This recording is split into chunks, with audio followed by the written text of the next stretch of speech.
নমস্কার। আবার ফিরে এলাম এনকে ডিজিটালের সাপ্তাহিক অনুষ্ঠান সরাসরি সুমন। আজকে আমাদের শিরোনাম দেখেই বুঝতে পাচ্ছেন যে আমরা আলোচনা করব স্বরাষ্ট্রমন্ত্রী অমিত শাহর তরফে যে দুটি নতুন বিল পেশ করা হয়েছে তাই নিয়ে। প্রথমে পেশ করা হয়েছিল লোকসভায়, তারপরে বৃহস্পতিবার সেটা রাজ্যসভাতেও পেশ করা হয়েছে। বিরোধীরা এই বিল নিয়ে তুমুল হট্টগোল করেছেন।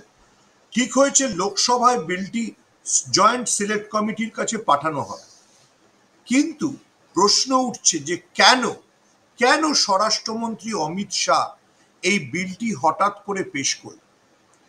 দেখুন, এই বিলটির যে দুটি বিষয় নিয়ে সবচেয়ে বেশি বিরোধীদের বা বিরোধী রাজনৈতিক দলগুলির আপত্তি রয়েছে, সেটি হচ্ছে রাষ্ট্রপতি বা রাজ্যপালের হাতে অতিরিক্ত ক্ষমতা চলে যাওয়া।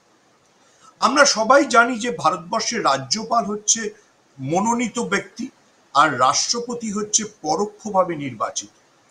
কিন্তু প্রধানমন্ত্রী যদি কখনো 30 দিনের বেশি জেলে থাকেন, তাহলে সেই নির্বাচিত প্রধানমন্ত্রীকে সরিয়ে দেওয়ার ক্ষমতা থাকছে রাষ্ট্রপতির উপর।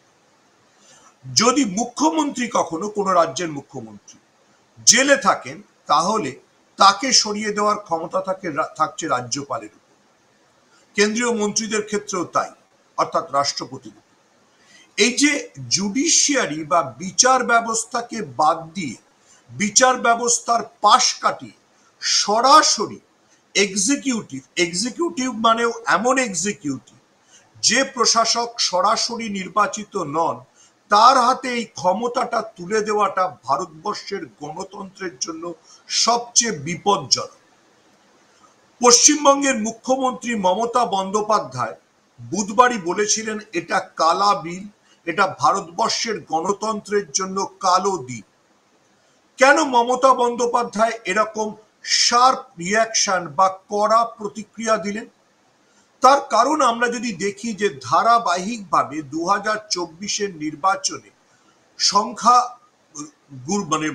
সংখ্যাগরিষ্ঠতা না পাওয়ার পরও নীতিশ কুমার এবং চন্দ্রবাবু নাইডুর সমর্থন নিয়ে সরকার চালানোর পরেও যেভাবে বিজেপি ক্রমশ একাধিপত্য কায়েম করতে চাইছে, ক্রমশ এমন অবস্থায় নিয়ে যেতে চাইছে যে সবকিছু তাদের নিয়ন্ত্রণে, সেটা ভারতবর্ষের গণতন্ত্রের জন্য সত্যি সত্যি বিপজ্জনক হয়ে উঠছে। ওয়াকফ সংশোধনী বিল বলুন, কিংবা নির্বাচন কমিশনের মাধ্যমে স্পেশাল ইন্টেনসিভ রিভিশন, এবং তারপরে শেষ পর্যন্ত এরকম একটা বিল যা ভাবা যায় না যে ভারতবর্ষে কোনো জনপ্রতিনিধি, কোনো নির্বাচিত জনপ্রতিনিধির বিরুদ্ধে দুর্নীতির অভিযোগ উঠলে এবং তিনি এক মাস জেলে থাকলেই তাকে সরাসরি বরখাস্ত করে দেওয়া যাবে। দেখুন, প্রিয়াঙ্কা গান্ধী খুব ইম্পর্টেন্ট একটা কথা বলেছেন, প্রায় একই কথা রাহুল গান্ধীও বলেছেন, যে বিজেপির সবচেয়ে বড় হাতিয়ার তো হচ্ছে ইডি এবং সিবিআই। সেই ইডি এবং সিবিআই কে দিয়ে যদি কোনো রাজ্যে বিরোধীদের মনোবল ভেঙে না দেওয়া যায়, তাদের সরাসরি নির্বাচনে না হারানো যায়, তাহলে এই পরোক্ষ পথ দিয়ে তাদেরকে বরখাস্ত করা হবে। সেখানে রাষ্ট্রপতি শাসন জারি করে রাজনৈতিক ক্ষমতা, প্রশাসনিক ক্ষমতা বিজেপি বা বর্তমান নরেন্দ্র মোদী সরকার নিজেদের হাতে তুলে নেওয়ার সমস্ত প্রেক্ষাপট রচনা করছে। কেন এটা বললাম? দুটি রাজ্যের কথা আমাদের মাথায় রাখতে হবে। একটি ঝাড়খণ্ড, যেখানে হেমন্ত সোরেন জেলে গিয়েছিলেন, এবং হেমন্ত সোরেন যখন জেলে ছিলেন তখন তার স্ত্রী কল্পনা সোরেন যদিও ঐতিহাসিক লড়াই দিয়েছিলেন। এবং ভুলে যাবেন না, হেমন্ত সোরেন ক্ষমতায় ফিরে আসার পর, মানে জেল থেকে বেরিয়ে নির্বাচনে জিতে ক্ষমতায় ফিরে আসার পর, সেই তার রাজ্যাভিষেকের দিনে মমতা বন্দ্যোপাধ্যায় গিয়েছিলেন, রাহুল গান্ধী গিয়েছিলেন। কিন্তু যে আইন তৈরি করা হচ্ছে তাতে হেমন্ত সোরেন বা অরবিন্দ কেজরিওয়াল তাদেরকে অটোমেটিক্যালি স্বয়ংক্রিয়ভাবে বরখাস্ত করে দেওয়া যাবে। তাদের যে রাজনৈতিক অধিকার সেটাকে কেড়ে নেওয়া যাবে। এবার এই বিল নিয়ে কেন প্রতিবাদ? দেখুন, বিজেপি জানে যে লোকসভা বা রাজ্যসভায় এই বিল পাশ করাতে গেলে তাদের 2/3 জনসমর্থন দরকার, অর্থাৎ লোকসভায় 2/3, রাজ্যসভাতেও 2/3। এবার আমরা জানি বিজেপির কাছে সিম্পল মেজরিটি, অর্থাৎ এমনি সংখ্যাগরিষ্ঠতাই নেই, লোকসভাতে নেই, রাজ্যসভাতেও নেই, সহযোগী দলগুলিকে নিয়ে তাদের চলতে হয়। 2/3 গরিষ্ঠতা তো অনেক বড় জিনিস, কিন্তু তাহলে বিজেপি এটা কেন করছে? বিরোধীদের দুটো অভিযোগ। রাজ্যে তৃণমূলের অভিযোগ, পশ্চিমবঙ্গের শাসক দল তৃণমূলের অভিযোগ, যারা কালকে লোকসভা এবং রাজ্যসভায় তুমুল বিক্ষোভ দেখিয়েছে, যে স্পেশাল ইন্টেনসিভ রিভিশন নিয়ে যেহেতু বিজেপির মুখ পুড়েছে, যেহেতু সুপ্রিম কোর্ট রায় দিয়ে দিয়েছে যে আধারকে মান্যতা দিতে হবে, যেহেতু এই কথাটা সামনে চলে এসছে যে স্পেশাল ইন্টেনসিভ রিভিশন আসলে একটা ঘুরপথে এনআরসি, এবং তাই নিয়ে পার্লামেন্টে একদম সমস্ত বিরোধীরা একদম অচল করে দিয়েছিল, ঠিক সেই কারণে এই স্পেশাল ইন্টেনসিভ রিভিশন বা এই নিয়ে বিতর্ক থেকে নজর ঘোরাতেই অমিত শাহ এই বিলটা এনে দিয়েছে। হতেই পারে, বিজেপি এই ধরনের কাজকর্ম প্রায়ই করে। উত্তরপ্রদেশের সমাজবাদী পার্টির একজন সংখ্যালঘু সাংসদ, যিনি আগে সাংসদ ছিলেন, তাকে যখন জেল থেকে নিয়ে যাওয়া হচ্ছিল, তখন তাকে দুজন জয় শ্রীরাম বলতে বলতে গুলি মেরে দেয়।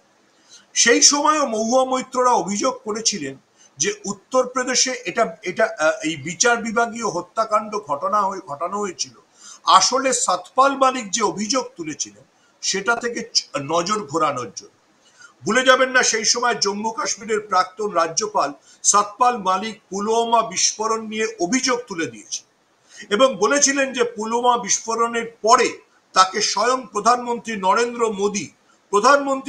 মোদী তৎকালীন জম্মু কাশ্মীরের রাজ্যপালকে ফোনে বলেছিলেন আবি চুপ রহো।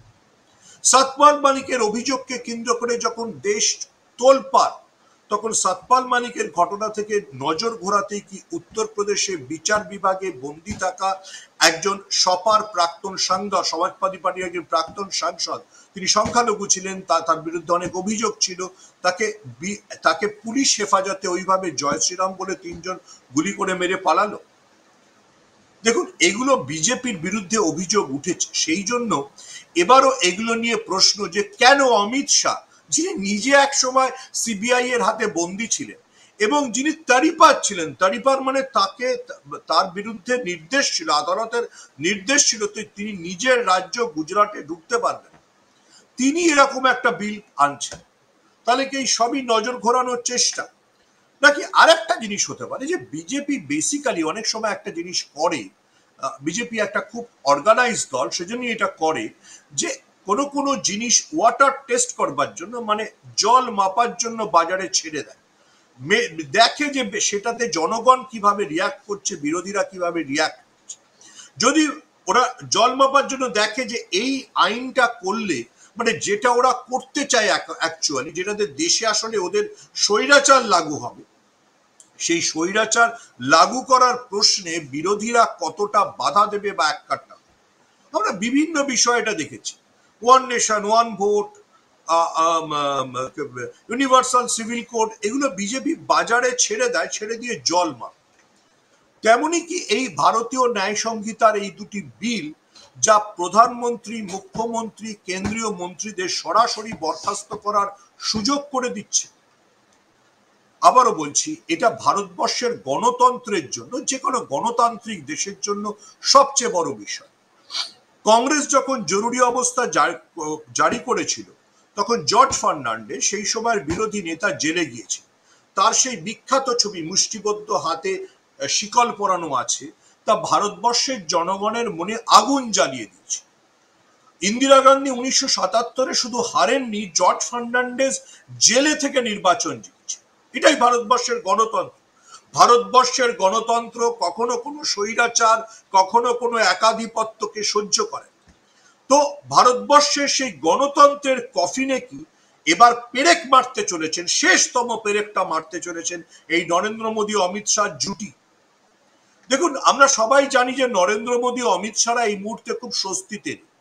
বিদেশ নীতিতে তারা এমন গোল খেয়েছেন, মানে তাদের প্রিয় বন্ধু ডোনাল্ড ট্রাম্প এমন গোল দিয়েছেন যে এখন নরেন্দ্র মোদীদের একেবারে গিয়ে রাশিয়া, চীনের পায়ে ধরতে হচ্ছে। সেদিনকে তো চীনে গিয়ে ভারতবর্ষের জাতীয় নিরাপত্তা উপদেষ্টা অজিত ডোভাল বলেই দিয়েছেন যে তাইওয়ানকে তারা আলাদা রাষ্ট্র বলে স্বীকৃতি দেন না, তাইওয়ান চীনেরই অঙ্গ। যে তাইওয়ানের জন্য এতদিন এই বিজেপির গেরুয়া বাহিনী চিৎকার করত, দিল্লিতে চীনা দূতাবাসের সামনে পোস্টার লাগিয়ে ব্যানার লাগাতো, সেই তাইওয়ানকে একেবারে বর্জন করে এরা চীনের পায়ে ডাইভ মেরেছে।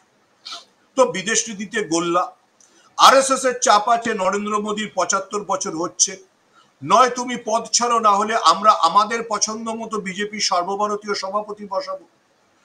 এই দুটো চাপের মুখে কি আরেকটা ডিক্টেটোরিয়াল ড্রাকোনিয়ান লকে অমিত শাহ ইন্ট্রোডিউস করে দিলেন পার্লামেন্টে। এমন একটা আইনকে সংসদ লোকসভায় পেশ করলেন, রাজ্যসভাতেও যে বিল পেশ হলো, যেটা আসলে একাধিপত্য এবং স্বৈরাচারকেই দেখায় বা স্বৈরাচারের পথকেই সুগম করে। বিরোধীরা সেই অভিযোগও তুলছে এবং যে সাংবাদিক হিসেবে, রাজনীতির সামান্য ছাত্র হিসেবে আমাদের সকলের উদ্বিগ্ন হওয়ার সময় ভারতবর্ষের গণতন্ত্রে একেবারে পেরেক মেরে দিয়েছেন এই নরেন্দ্র মোদী অমিত শাহর জুটি আর তাদের সাঙ্গপাঙ্গ। তাহলে কি এবার ভারতবর্ষে গণতন্ত্রটাই উঠে যাবে, রাজ্যপাল আর রাষ্ট্রপতিকে দিয়ে দেশ শাসন করা হবে? এই প্রশ্নগুলো উঠছে এবং এই প্রশ্নগুলোর মুখে পশ্চিমবঙ্গের শাসক দল তৃণমূল, যারা কেন্দ্র বিরোধী, বিভিন্ন রাজ্যে ক্ষমতায় থাকা কংগ্রেস, সমাজবাদী পার্টি, এনসিপি সবাই তীব্র প্রতিবাদ জানাচ্ছে, তীব্র প্রতিবাদ। কারণ আমরা সবাই জানি ইডি বা সিবিআই কে দিয়ে বিরোধীদের হেনস্থা করা, বিরোধীদের জেলে পোড়াটা বিজেপির অভ্যেস। তৃণমূলের যুব নেতা, তৃণমূলের সর্বভারতীয় সাধারণ সম্পাদক অভিষেক বন্দ্যোপাধ্যায় যে কথাটা বা যে তথ্যটা তুলে ধরেছেন সেটা তো ঠিক, যে ইডি গত কয়েক বছরে ৫,৮০০ কিছু বেশি মামলা করেছে, কিন্তু তারা ফাইনালি বিচার অবধি পৌঁছতে পেরেছে মাত্র ৮টি মামলা। ভেবে দেখুন কি পারফরমেন্স নরেন্দ্র মোদী অমিত শাহের প্রিয় ইডির। যে ইডি সম্পর্কে দিলীপ ঘোষ বলেছিলেন একেবারে আমাদের বাধ্য কুকুর, সেই ইডির কি অবস্থা। আচ্ছা, ভুলে যাবেন না, যেহেতু গ্রেফতার ইডির মানে ইডিকে দিয়ে হয়রানির অভিযোগ উঠছে, ইডির যে অফিসার ভারতবর্ষের দুজন মুখ্যমন্ত্রীকে গ্রেফতার করেছিলেন, হেমন্ত সোরেন, অরবিন্দ কেজরিওয়াল, সেই ইডির অফিসার চাকরি থেকে হঠাৎ স্বেচ্ছাসেবক অবসর নিয়ে ভারতবর্ষের সবচেয়ে বড় কর্পোরেট কোম্পানিতে জয়েন করেছে। তাহলে বুঝে দেখুন ভারতবর্ষটাকে ঠিক কোন বেনিয়াদের হাতে, কোন স্বৈরাচারের হাতে এই নরেন্দ্র মোদী অমিত শাহরা তুলে দিতেছে। এই বিলের প্রতিবাদ সংসদের ভিতরে হচ্ছে, বাইরে হচ্ছে। আমি মনে করি সমস্ত নাগরিক সংগঠনগুলো যারা গণতান্ত্রিক অধিকারের পক্ষে লড়ে, তাদের উচিত এই বিলের বিরুদ্ধে প্রতিবাদ করা, সভা সমাবেশ করা, রাস্তায় নেমে প্রতিবাদ করা। যেমন বাঙালির বিরুদ্ধে যে ষড়যন্ত্র বিজেপি তৈরি করেছে, যে ষড়যন্ত্রের জন্য আজকে বিজেপি শাসিত রাজ্যগুলিতে বাংলায় কথা বললেই বাংলাদেশি বলে দেখে দেওয়া হচ্ছে, সেই ষড়যন্ত্রের বিরুদ্ধে যেমন রাস্তায় নেমে প্রতিবাদ হচ্ছে, ঠিক তেমনি এই গণতান্ত্রিক অধিকার হরণ করে নেওয়ার চেষ্টার বিরুদ্ধে রাস্তায় নেমে প্রতিবাদ করতে। এটা পৃথিবীর কোনো গণতন্ত্র?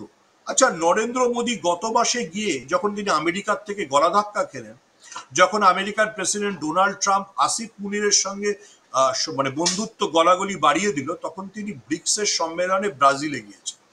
এই ব্রাজিলের প্রেসিডেন্ট লুলা দুর্নীতির অভিযোগে জেল খেটেছিল, কিন্তু তারপর প্রমাণ হয় যে তার বিরুদ্ধে দুর্নীতির অভিযোগটা মোদির বন্ধু বলসোনারো সাজিয়েছিলেন, সেটা আসলে একটা পরিকল্পিত চক্রান্ত ছিল। তো এখন তো লুলার পাশে দাঁড়িয়ে নরেন্দ্র মোদী বিবৃতি দিয়েছে, যদি এই ধরনের আইন ব্রাজিলে থাকতো তাহলে তো লুলা আবার নির্বাচনে ফিরে এসে নির্বাচন জিতে প্রেসিডেন্টই হতে পারত। পৃথিবীর কোন দেশের গণতন্ত্র এই ধরনের অগণতান্ত্রিক ফ্যাসিস্ট আইনকে সমর্থন করে? আবারও বলছি যে ভারতবর্ষের গণতন্ত্রের যে মানে আধার রয়েছে, তাতে শেষ পেরেকটি মারতে চায় বিজেপি। আমরা সেই পেরেক মারায় প্রতিবাদ করব কিনা, প্রতিরোধ করব কিনা, সেটা আমাদের সিদ্ধান্ত। এবং সেই সিদ্ধান্তের জন্য দেশের সব বিরোধীরা এই আইনের বিরোধিতা করছে।